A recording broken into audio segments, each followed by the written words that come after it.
Today's edition of Mac Voices is sponsored by Smile, the makers of PDF Pen for Mac, PDF Pen Pro for Mac, PDF Pen for iPhone and iPad, PDF Pen Scan Plus for iPhone and iPad, Text Expander for Mac, Text Expander for iPhone and iPad, and Disc Label. Find out more about all their great products at smilesoftware.com. Hi, I'm Chuck Joyner, and this is a Mac Voices briefing on the video shooting rig that I used for CES this year. Prior to the show, I posted a photo to Twitter showing the video rig that I planned to use, and I got a lot of feedback and a lot of questions on it.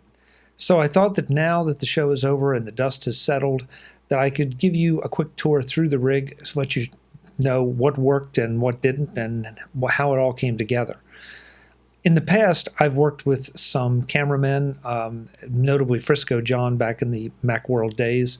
But unfortunately for CES, NAB, and the larger trade shows in Vegas, hiring a shooter is really expensive because it's obviously a time of peak demand and it's really busy.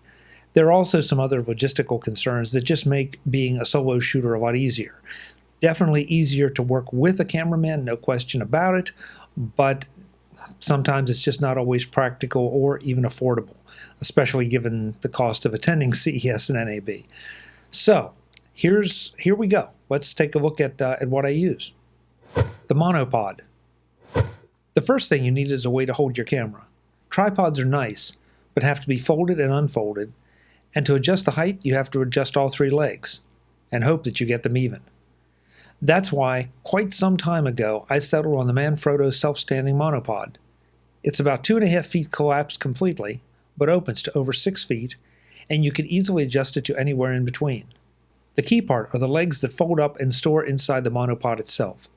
Unscrew the base, reverse it, and the legs drop into place, providing a stable platform for your camera rig. You can see a more detailed review of it way back in MacVoicesTV number 965.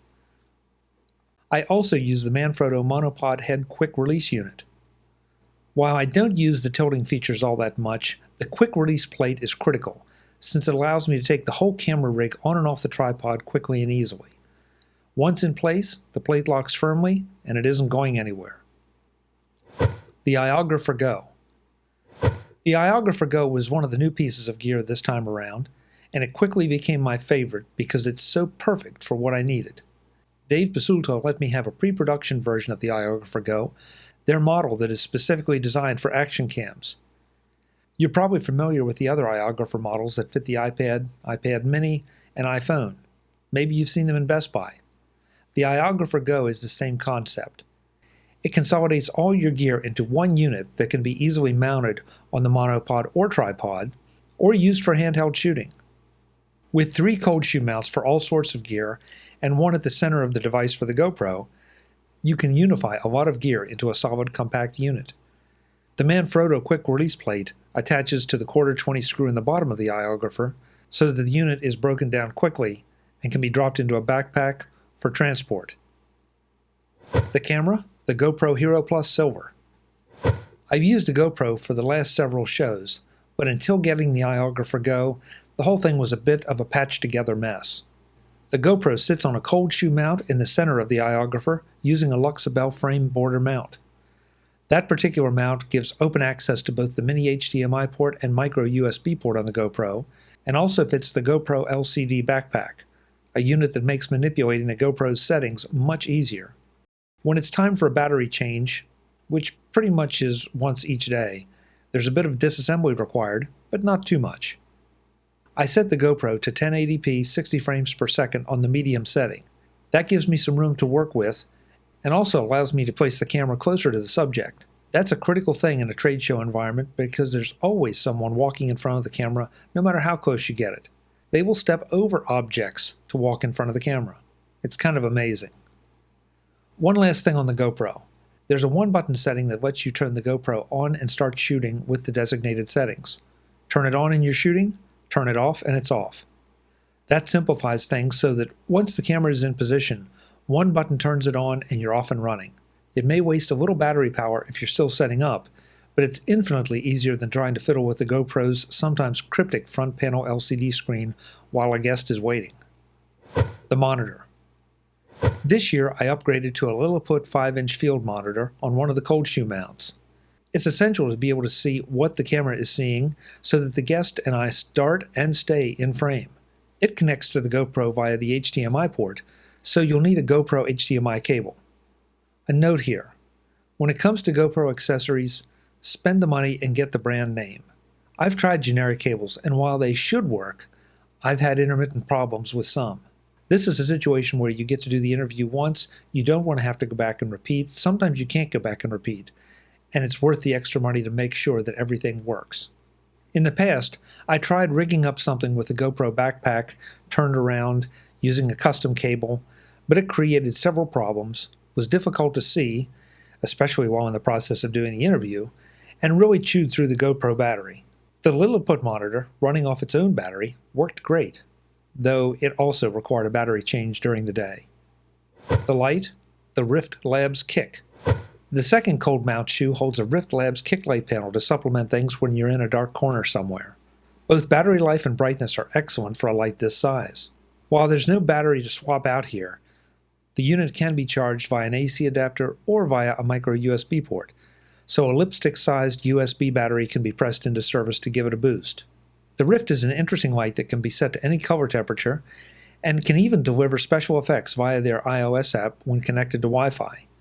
Yes, that's right, this is a Wi-Fi connected light. Just note that having your iPhone and the light on the same Wi-Fi network is necessary to do the precise color calibration. Otherwise, you're limited to what's built into the unit. And for this purpose, that's more than adequate. The microphone, the Shure SM58. Why not use a wireless mic and skip all the cables? At CES, NAB, and similar trade shows, especially electronics trade shows, I've seen exhibitors who are relying on Wi-Fi and Bluetooth have difficulties. The last thing I want to do is wonder whether I'm getting the audio. Again, because I'm a solo shooter, it means that no one is monitoring the audio that's coming into the camera to make sure that there are no problems, no interference, or anything like that. Cords are a hassle, but they guarantee that you're going to get what you're trying to get. The Shure SM58 is my mic of choice because of its durability and its directional pattern.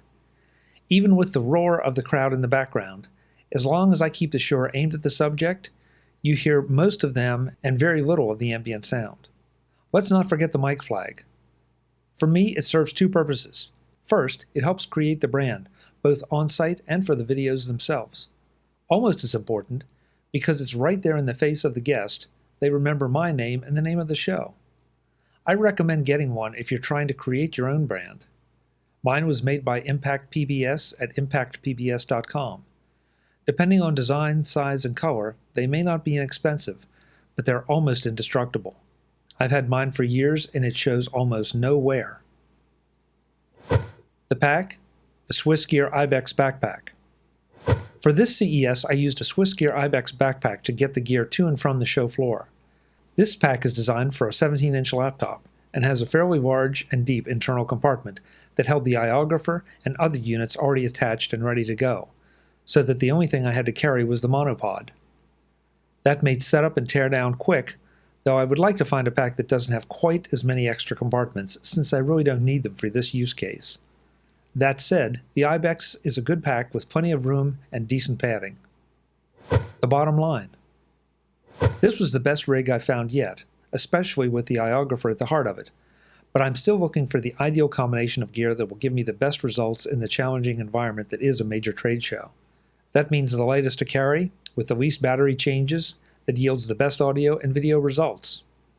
I learned some things this time around, as I always do, and I'm anxious to try the next version to see if I can get just a little bit closer to that ideal situation. I hope this has given you some ideas for constructing your own video rig for your next project. If it did, let me know, and if you have ideas, let me know too. I'd love to hear them. Chuck at MacVoices.com. I'm Chuck Joyner. This has been a Mac Voices briefing, and I'll be back again with more soon. Thanks for watching.